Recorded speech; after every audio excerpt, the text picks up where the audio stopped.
अस्सलाम वालेकुम व्यूअर्स, मैं आपका homeopathic physician doctor Hamid Bashir. Welcome to my channel. आज एक नए टॉपिक के साथ हाजिर खिदमत हूँ। आपके लिए जो नया टॉपिक सेलेक्ट किया है वो एक गुर्दों की ख़ास बीमारी है जिसको रेनल फेलियर कहा जाता है। इस बीमारी को रेनल फेलियर भी कहा जाता है, किडनी फेलियर भी कहा जाता है, इसके अलावा यूरीमिया भी कहा जाता है। इसमें आपको गुर्दे की इस बीमारी के मुतालिक डिटेल बताई जाएगी। डिटेल डिस्कशन से पहले आपको किडनी के फंक्शन और किडनी का स्ट्रक्चर के बारे में थोड़ा बताता हूँ आपको।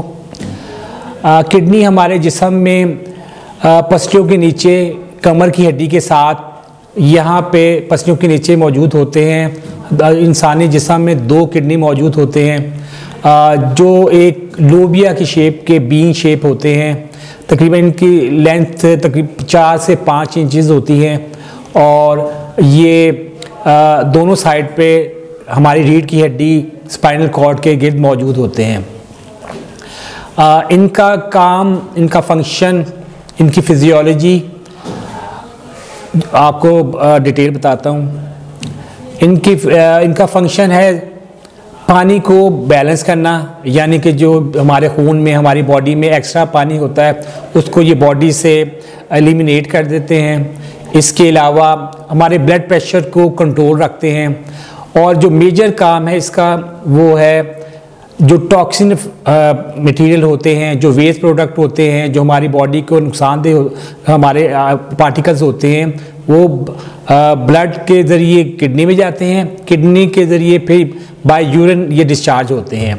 ये एक बहुत इम्पॉर्टेंट फंक्शन है। अगर ये किडनी ये प्रोसेस ना करें तो हमारी जिस्म में पॉइजनिक इफेक्ट पूरी बॉडी में फैल जाए और फिर बहुत से ज़्यादा कॉम्प्लिकेशन और बॉडी को बहुत ज़्यादा नुकसान पहुँचे। ये तो मैं आपको इसका फंक्शन और इसका स्ट्रक्चर बताया। अब इसकी जो हमारा ख़ास टॉपिक है उसकी तरफ आते हैं। किडनी फेलियर या रेनल फेलियर या यूरीमिया, ये किडनी की ऐसी बीमारी है जब किडनी अपना प्रॉपर फंक्शन नहीं करते और जिसकी वजह से हमारे जो टॉक्सिन्स हैं, हमारे वेस्ट प्रोडक्ट है, वो बॉडी के अंदर ही रहते हैं, जिसकी वजह से मुख्तलिफ़ किस्म की साइन सिम्टम पैदा होते हैं और मुख्तलिफ़ किस्म की कॉम्प्लिकेशन बॉडी के अंदर पैदा होती हैं। इसकी टाइप्स के मुतालिक बताता हूँ। इसकी मेजर दो टाइप्स हैं। Number 1 acute renal failure, number 2 chronic renal failure. Acute renal failure ऐसी बीमारी है जिसमें गुर्दे सडनली अचानक डिस्टर्ब हो जाते हैं, फेल होना शुरू हो जाते हैं और अचानक सिम्टम पैदा होती हैं चंद दिनों में।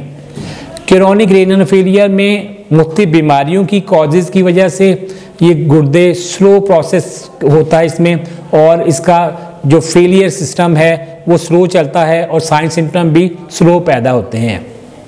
अब इसकी कॉजेज़ की तरफ आते हैं। इसकी कॉजेज़ में सबसे मेजर कॉज है वो है डायबिटिक यानी कि शुगर। जब मरीज़ को शुगर बहुत पुरानी हो जाती है तो गुर्दे के अंदर जो ख़ास फिल्टर्स होते हैं जिन्हें नेफ्रॉन्स कहा जाता है वो डैमेज होना शुरू हो जाते हैं। ये बिलियंस की तादाद में किडनी में मौजूद होते हैं जो कि डेली 24 घंटे में फिल्ट्रेशन का प्रोसेस करते हैं। नंबर 2 है blood pressure, high blood pressure, hypertension. ये भी गुर्दे के फिल्टर पर इफ़ेक्ट करता है ब्लड प्रेशर, जिसकी वजह से इसमें डिके शुरू हो जाता है। इसके बाद है हार्ट डिजीज़। मुख्तलिफ हार्ट डिजीज़ भी गुर्दों पे इफ़ेक्ट करती हैं जिसकी वजह से गुर्दे फेल होना शुरू हो जाते हैं। इनहेरिटेड, बाज़ लोगों में इनहेरिटेंस होती है जो कि यानी कि पेरेंट्स में भी ये रेनल फेलियर चलता है, बाकी फिर उनकी औलाद में भी होता है। कुछ लोगों में कंजेनिटल होते हैं यानी कि बच्चा पैदाइशी तौर पर किडनी का एबनॉर्मलिटी लेके आता है और फिर चंद महीनों का बच्चा या चंद सालों बाद उसको ये सिम्टम पैदा होना शुरू हो जाती है, उसका गुर्दे फेल होना शुरू हो जाते हैं। इसके अलावा कुछ हिकमत की कुछ दवाइयाँ जो बग़ैर नॉलेज के लोग इस्तेमाल करते हैं वो भी गुर्दों पे बहुत ज़्यादा असर करके उसको डैमेज करते हैं। और पेन किलर का बहुत ज़्यादा यूज़ करना बग़ैर डॉक्टर के एडवाइस से, पेशेंट जो सेल्फ मेडिकेशन करते हैं बहुत ज़्यादा पेन किलर्स और एंटीबायोटिक्स लेते हैं, उनके गुर्दे भी अफेक्ट हो जाते हैं। इसके अलावा बहुत ज़्यादा स्टीरॉयड पेशेंट सेल्फ मेडिकेशन से बहुत ज़्यादा यूज़ करें, वो भी किडनी पे अफेक्ट करते हैं। ये मैंने आपको बहुत सी कॉजेज़ बताई हैं जो कि रीनल फेलियर का बायस बनते हैं। अब इसके साइन सिम्टम पे आते हैं कि कब हमें मालूम होगा कि किडनी ख़राब हो रहे हैं, किडनी अपना काम छोड़ रहे हैं। इसमें सबसे पहले मरीज़ को फटीग, थकावट, कमज़ोरी महसूस होना शुरू हो जाती है। मरीज़ में नौजिया, वॉमिटिंग, मतली और उल्टियाँ शुरू हो जाती है। ये भी एक मेजर सिम्टम है इसकी किडनी फेलियर में। ओडीमा यानी कि सोजिश, पानी वाली सोजिश फील होती है और ये ज़्यादातर फेस पे, लोअर आई साइड पे, आँख के नीचे बैग से बन जाते हैं। इसके अलावा दोनों हाथों पे स्वेलिंग हो जाती है और किडनी और टखनों पे। इसके अलावा यहाँ पे नी पे, यहाँ पे स्वेलिंग फील होना शुरू हो जाती है और कमज़ोरी फील होती है, भूख में कमी आ जाती है, पेशेंट को एनीमिया हो जाता है। तो ये सारी सिम्टम जब पैदा हो जाती है तो फिर डिफरेंट डायग्नोसिस किया जाता है। आया कि इस पेशेंट में ये सिम्टम किडनी की वजह से पैदा हो रही हैं या किसी और डिजीज़ की वजह से पैदा हो रही हैं, तो इसके लिए फिर इन्वेस्टिगेशन करवाई जाती है। इन्वेस्टिगेशन में ब्लड टेस्ट किए जाते हैं जो कि एक ख़ास टेस्ट है RFT, रीनल फंक्शन टेस्ट। इसमें यूरिया मेजर किया जाता है, क्रिएटिनिन और GFR। ये तीनों टेस्ट जब किए जाते हैं तो हमें कंफर्म हो जाता है आया किडनी नॉर्मल फंक्शन कर रही हैं या उनका फंक्शन बहुत स्लो है और एबनॉर्मल फंक्शन है। इससे कंफर्म हो जाता है आया किडनी फेलियर है या नॉर्मल फंक्शन है। इसके अलावा इमेजिंग टेस्ट के होते हैं, अल्ट्रासाउंड, CT स्कैन, MRI। इसमें किडनी के स्ट्रक्चर को देखा जाता है और आया किडनी साइज़ नॉर्मल है, एट्रोफी है, किडनी का साइज छोटा हो गया है या किडनी इलाज हो गया है। ये इमेजिंग टेस्ट में ये पता किया जाता है। यूरिन टेस्ट करवाया जाता है, यूरिन CR, कंप्लीट एग्जामिनेशन। इसमें यूरिन में मुख्तलिफ पार्टिकल नज़र आते हैं और ख़ास तौर पर जिसका किडनी फेल हो रहा हो उसमें प्रोटीन आ रहा होता है, जिसे प्रोटीन यूरिया कहा जाता है। प्रोटीन 3+, 4+ आ रहे होते हैं और पस सेल होते हैं, ब्लड सेल आ रहे होते हैं। तो ये सारे टेस्ट डायग्नोसिस में हेल्पफुल होते हैं। Imaging test, blood test, urine test.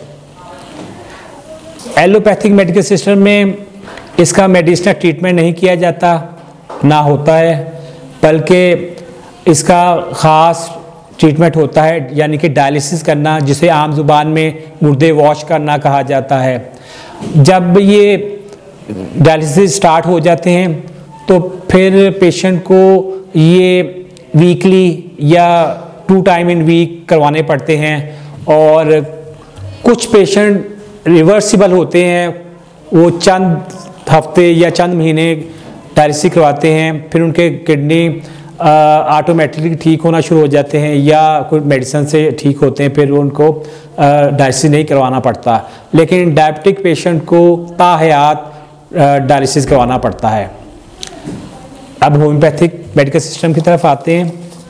Homeopathic medical system में इसके लिए बहुत हेल्पफुल, बहुत क्यूरेबल मेडिसिन मौजूद है, जिनमें बहुत ही फेमस दवाई है क्यूप्रम आर्ट्स। ये गुर्दों को बहुत अच्छा ट्रीट करती है और मॉर्फिनम है, ये भी बहुत अच्छी है गुर्दों के लिए। एपिस मेलिफिका ऐसी कंडीशन में दी जाती है जब ओडीमा हो, स्वेलिंग हो जिस्म में, तो ये एपिस मेलिफिका बहुत अच्छा स्वेलिंग को ठीक करती है और यूरिन पे भी अच्छा इन्फेक्शन को ठीक करती है। इसके अलावा आर्सेनिकम एल्बम है और कार्बोलिक एसिड बहुत अच्छी मेडिसिन है।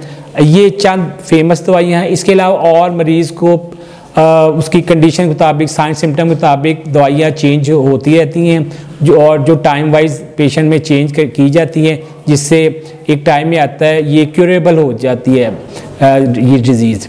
मैं उम्मीद करता हूँ ये जो मैंने आपसे डिटेल डिस्कशन की है इससे आपको बहुत फ़ायदा हुआ होगा और इन्फॉर्मेशन मिली होगी। अगर आप मज़ीद इन्फॉर्मेशन लेना चाहें तो आप मुझे कॉल कर सकते हैं, कमेंट्स कर सकते हैं। अगर आप नए हैं, आप मुझे नया फर्स्ट टाइम देख रहे हैं, तो आप इसको सब्सक्राइब करें और बेल आइकन पर आप प्रेस करें ताकि मेरी नई वीडियो के नोटिफिकेशन आपको मिल सके। अस्सलाम वालेकुम।